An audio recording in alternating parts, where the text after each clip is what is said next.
आज के लिए परमेश्वर का वचन का विषय है बुरी शक्तियों के ऊपर यीशु का अधिकार।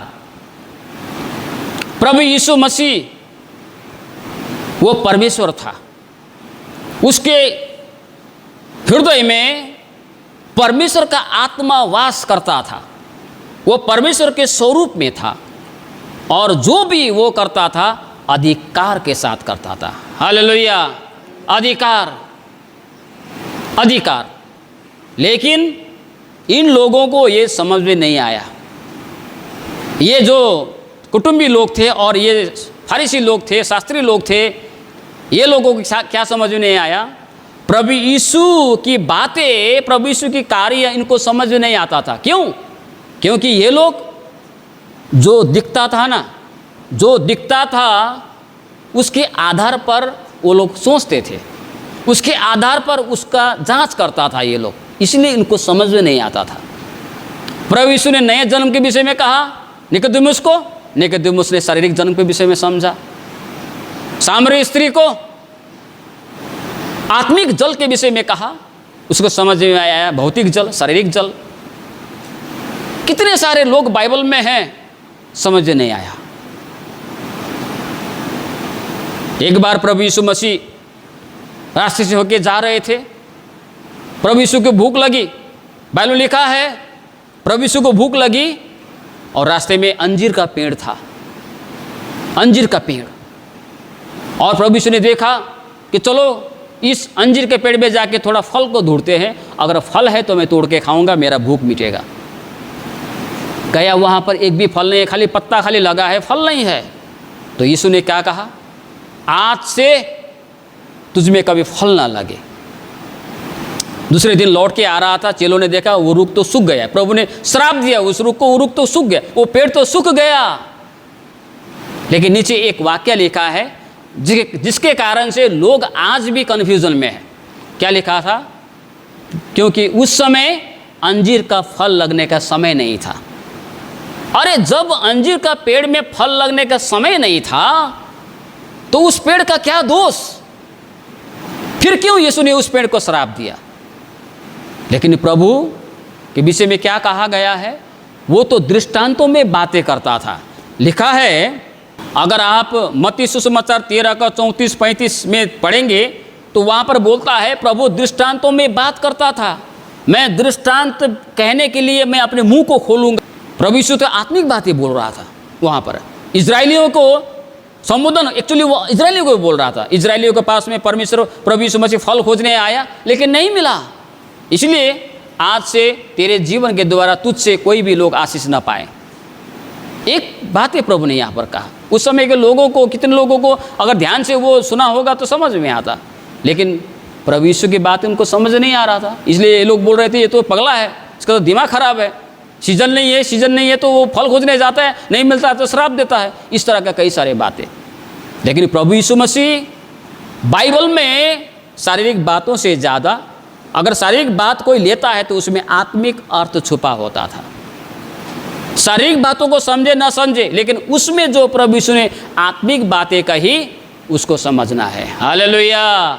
मैंने पिछले रविवार प्रचार किया, यदि आपका दाहिने आँख ठोकर खिलाए तो दाहिने आँख निकाल कर फेंक दो। इसका मतलब क्या है? दाहिने आँख निकाल कर फेंकना है? नहीं। अगर तुम्हारा दाहिने हाथ ठोकर खिलाए तो दाहिने हाथ काट के फेंक दो। हाथ काटने के लिए बोल रहा है? नहीं, उसके कार्य को छोड़ने के लिए। उसको कार्य जो दाहिने हाथ के द्वारा जो कार्य जो प्रभु नहीं चाहता वो कार्य करता, उस कार्य को काट के फेंकने के लिए बोल रहा है। तो शाब्दिक नहीं परंतु आत्मिक अर्थ छिपा होता है। कई सारे लोग बाइबल में श्रेष्ठ गीत की पुस्तक नहीं पढ़ते हैं क्योंकि उसमें अपवित्र बातें लिखा हुआ है, बोलता है। क्यों? क्योंकि उसमें जवान जवानी, लड़का लड़की, कई सारी बातें वहाँ पर लिखा है, सब कुछ बता नहीं सकता। लेकिन ये क्या है? ये तो आत्मिक बातें हैं, आत्मिक अर्थ छिपा है उसमें। हालेलुया। लेकिन ये लोग समझ भी नहीं पाए, समझ नहीं पा रहे हैं। लेकिन जितनों ने परमेश्वर की बातों को समझा, जितनों ने परमेश्वर की बातों को समझा, प्रभु यीशु को जाना, उसे अनंत जीवन प्राप्त हुआ। सुसमाचार यूहन्ना 17 अध्याय 3 पद।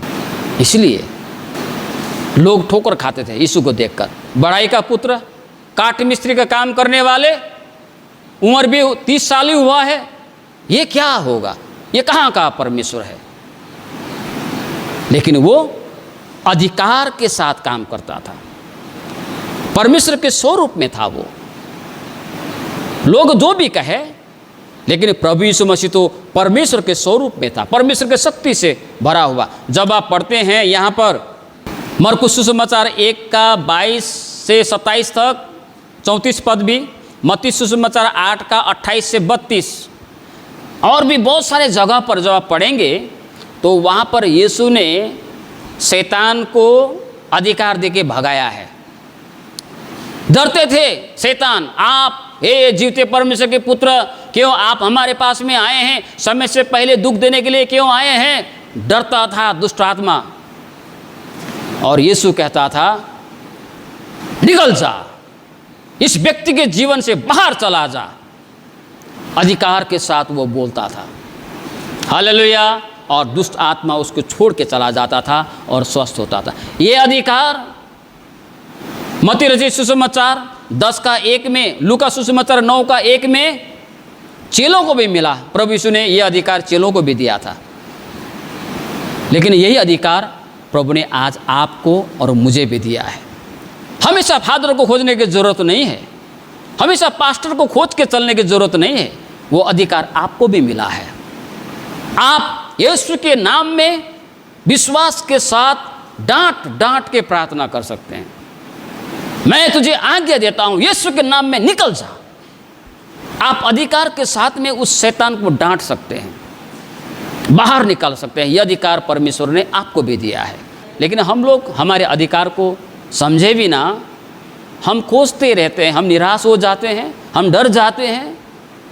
इसलिए यूहन्ना ने क्या बोला, पहला यूहन्ना में क्या कहा, जो तुम्हारे अंदर में है, जो संसार में है, उससे बड़ा है। प्रभु यीशु मसीह ने प्रार्थना करने का अधिकार, डांटने का अधिकार, दुष्ट आत्माओं को भगाने का अधिकार, वचन का सुनाने का अधिकार, वचन को पढ़ने का अधिकार, सबको प्रभु ने दिया है। यीशु के पास में जो अधिकार था, वो अधिकार आपको और मुझे भी मिला है, हम सभी को मिला है। इसलिए डरने की कोई बात नहीं। हम कोई साधारण लोग नहीं हैं, अधिकार पाए हुए लोग हैं। यीशु ने हमको सारा अधिकार देके रखा है, इसलिए उस अधिकार का उपयोग करने चाहिए।